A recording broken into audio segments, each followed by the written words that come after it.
everyone, welcome to our new book that we'll be sharing together.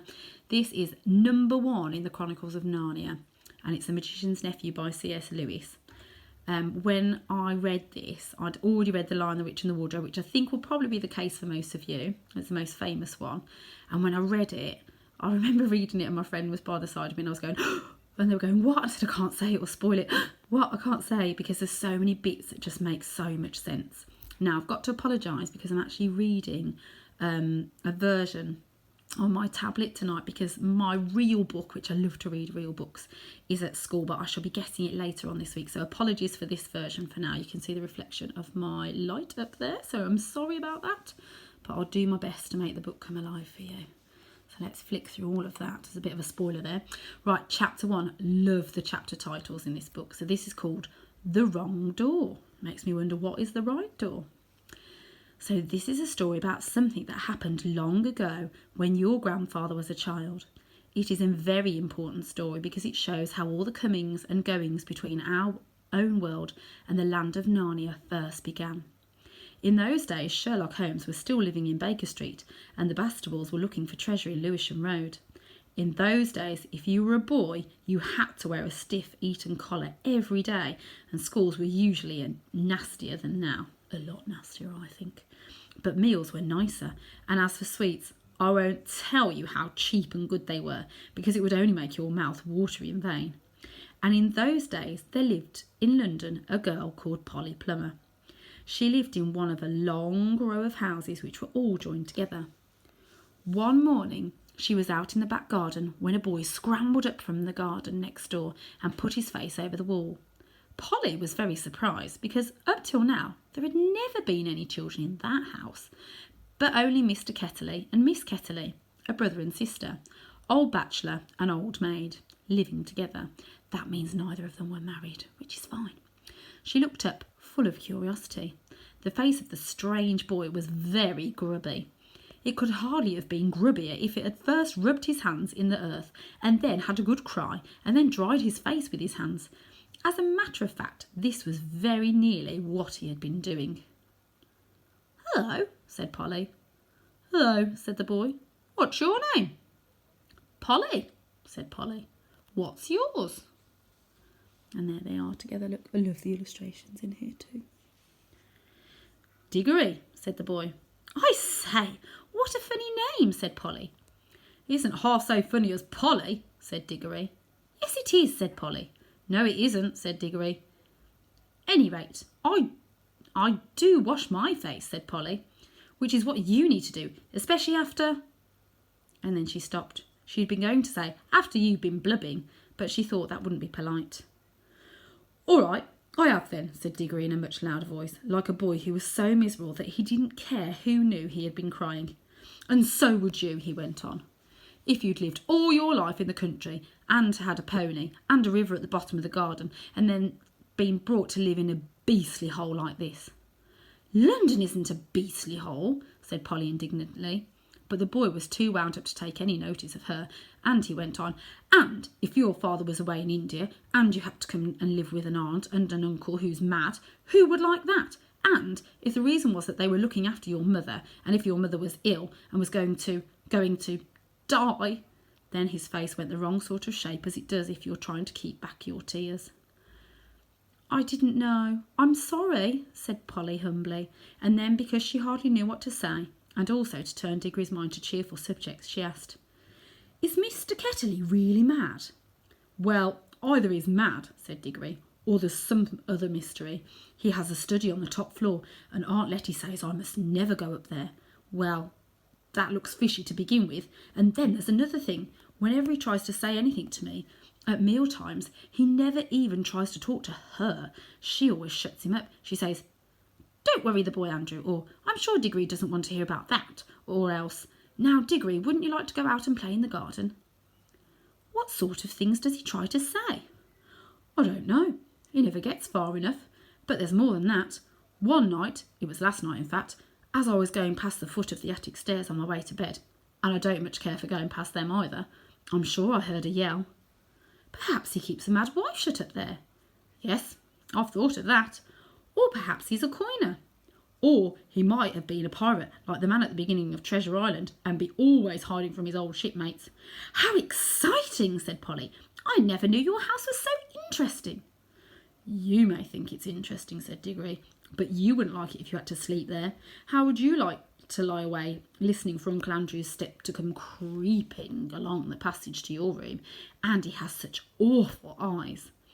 That was how Polly and Diggory got to know one another, and as it was just the beginning of the summer holidays and neither of them was going to the sea that year, they met nearly every day.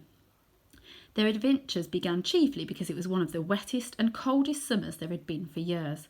That drove them to do indoor things, you might say, indoor exploration. It is wonderful how much exploring you can do with a stump of a candle in a big house or in a row of houses. Polly had discovered long ago that if you opened a certain little door in the box room attic of her house, you would find the cistern and a dark place behind it, which you could get into by a little careful climbing. The dark place was like a long tunnel with brick wall on one side and sloping roof on the other. In the roof there were little chunks of light between the slates. There was no floor in this tunnel. You had to step from rafter to rafter, and between them was only plaster. If you stepped on this, you would find yourself falling through the ceiling of the room below. Polly had used the bit of the tunnel just beside the cistern as a smuggler's cave. She had brought up bits of old packing cases and the seats of broken kitchen chairs and things of that sort and spread them across from rafter to rafter so as to make a bit of a floor. Here she kept a cash box containing various treasures and a story she was writing, and usually a few apples. She had often drunk a quiet bottle of ginger beer in there. The old bottles made it look more like a smuggler's cave. There it is. How magical. Diggory quite liked the cave. She wouldn't let him see the story, but he was more interested in exploring. Look here, he said. How long does this tunnel go on for? I mean, does it stop where your house ends? No, said Polly. The walls don't go out to the roof. It goes on. I don't know how far. Then we could get the length of the whole row of houses. So we could, said Polly. And oh, I say. What? We could get into the other houses. Yes, and get taken up for burglars. No thanks. Don't be so jolly clever. I was thinking of the house beyond yours. What about it? Why, it's the empty one. Daddy says it's always been empty since we came here. I suppose we ought to have a look at it then, said Diggory. He was a good deal more excited than you'd have thought from the way he spoke, for of course he was thinking, just as you would have been, of all the reasons why the house might have been empty so long. So was Polly. Neither of them said the word haunted, and both felt that once the thing had been suggested, it would be feeble not to do it. Shall we go and try it now? Said Diggory.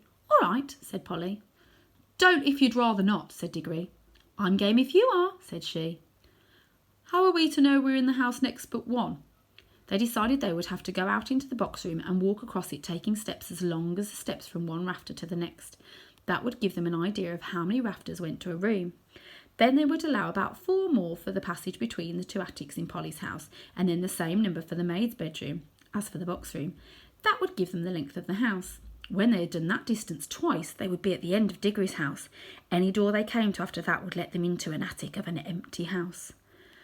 But I don't expect it's really empty at all, said Diggory. What do you expect? I expect someone lives there in secret, only coming in and out at night with a dark lantern. We shall probably discover a gang of desperate criminals and get a reward. It's all rot to say a house would be empty all those years unless there was some mystery. Daddy thought it must be the drains, said Polly. Pooh! Grown-ups are always thinking of uninteresting explanations, said Diggory. Now that they were talking by daylight in the attic, instead of by candlelight in the smuggler's cave, it seemed much less likely that the empty house would be haunted. When they had measured the attic, they had to get a pencil and do a sum. They both got different answers to it at first, and even when they agreed, I'm not sure they got it right. They were in a hurry to start on the exploration. We mustn't make a sound, said Polly, as they climbed in again behind the cistern. Because it was such an important occasion, they took a candle each. Polly had a good store of them in her cave. It was very dark and dusty and draughty, and they stepped from rafter to rafter without a word, except when they whispered to one another. We're opposite your attic now, or this must be halfway through our house. And neither of them stumbled and the candles didn't go out, and at last they came to where they could see a little door in the brick wall on their right. There was no bolt or handle on this side of it, of course, for the door had been made for getting in, not for getting out. But there was a catch, as there often is on the inside of a cupboard door, which they felt sure they would be able to turn. "Shall I?" said Diggory. "I'm game if you are," said Polly, just as she had said before. Both felt that it was becoming very serious, but neither would draw back. Diggory pushed round the catch with some difficulty. The door swung open, and then sudden daylight made them blink. Then, with a great shock, they saw that what they were looking, not into a deserted attic, but into a furnished room. But it seemed empty enough. It was dead silent. Polly's curiosity got the better of her. She blew out her candle and stepped out into the strange room, making no more noise than a mouse. It was shaped, of course, like an attic, but furnished as a sitting room. Every bit of the walls was lined with shelves, and every bit of the shelves was full of books. A fire was burning in the grate. You remember that it was very cold. It was a very cold, wet summer that year, and in front of the fireplace, with its back towards them, was a high-backed armchair. Between the chair and Polly, and filling most of the middle room, was a big table piled with all sorts of things, printed books, and books of the sort you write in, and ink bottles, and pens, and sealing wax, and a microscope. But what she noticed first was a bright wooden tray with a number of rings on it. They were in pairs, a yellow one and a green one together, then a little space, and then another yellow one and another green one. They were no bigger than ordinary rings, and no one could help noticing them because they were so bright. They were the most beautiful, shiny little things you can imagine. If Polly had been a very little younger, she would have wanted to put one in her mouth. The room was so quiet that you noticed the ticking of the clock at once, and yet, as she now found, it was not absolutely quiet either.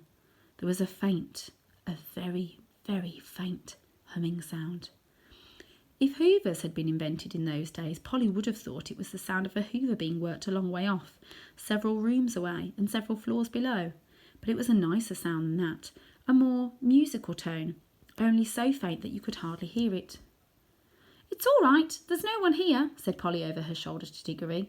She was speaking above a whisper now, and Diggory came out, blinking and looking extremely dirty, as, indeed, Polly was too.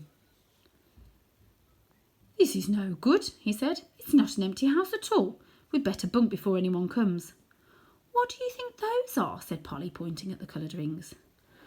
"Oh, come on," said Diggory. "The sooner—" He never finished what he was going to say, for at that moment something happened.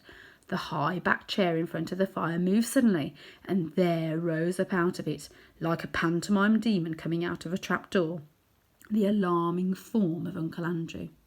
They were not in the empty house at all. They were in Diggory's house and in the forbidden study. Both children said, "Uh-oh," and realised their terrible mistake. They felt they ought to have known all along that they hadn't gone nearly far enough. Uncle Andrew was tall and very thin.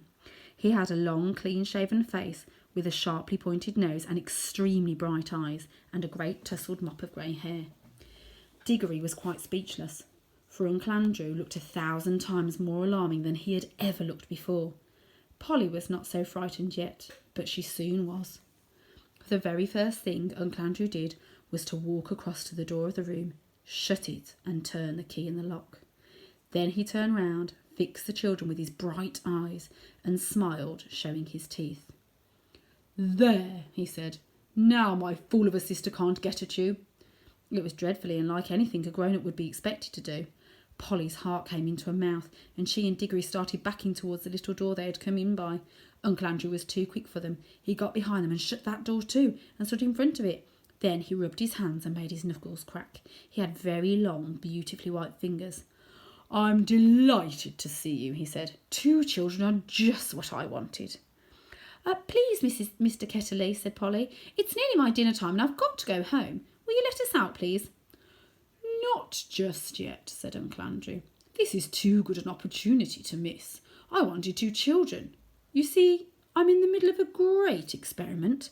I've tried it on a guinea pig and it seemed to work. But then, a guinea pig can't tell you anything and you can't explain to it how to come back. Look, Look here, Uncle Andrew, said Diggory. It really is dinner time, and they'll be looking for us in a moment. You must let us out. Must, said Uncle Andrew. Diggory and Polly glanced at one another. They dared not say anything, but the glances meant, isn't this dreadful, and we must humour him. If you let us go for our dinner now, said Polly, we could come back after dinner. Ah, but how would I know that you would, said Uncle Andrew with a cunning smile. Then he seemed to change his mind. Well, he said, if you really must go, I suppose you must. I can't expect two youngsters like you to find it much fun talking to an old buffer like me. He sighed and went on. You've no idea how lonely I sometimes am, but no matter. Go to your dinner. But I must give you a present before you go. It's not every day that I see a little girl in my dingy old study, especially, if I may say so, such a very attractive young lady as yourself. Polly began to think he might not really be mad after all. Wouldn't you like a ring, my dear? Said Uncle Andrew to Polly. Do you mean one of those yellow or green ones? Said Polly. How lovely. Not a green one, said Uncle Andrew. I'm afraid I can't give the green ones away, but I'd be delighted to give you any of the yellow ones with my love. Come and try one on. Polly had now quite got over her fright and felt sure that the old gentleman was not mad, and there was certainly something strangely attractive about those bright rings. She moved over to the tray. Why, I declare, she said, that humming noise gets louder here. It's almost as if the rings were making it. What a funny fancy, my dear, said Uncle Andrew with a laugh. It sounded a very natural laugh, but Diggory had seen an eager, almost a greedy look on his face. Polly, don't be a fool, he shouted. Don't touch them. It was too late. Exactly as he spoke, Polly's hand went out to touch one of the rings, and immediately, without a flash or noise or warning of any sort, there was no Polly. Diggory and his uncle were left alone in the room.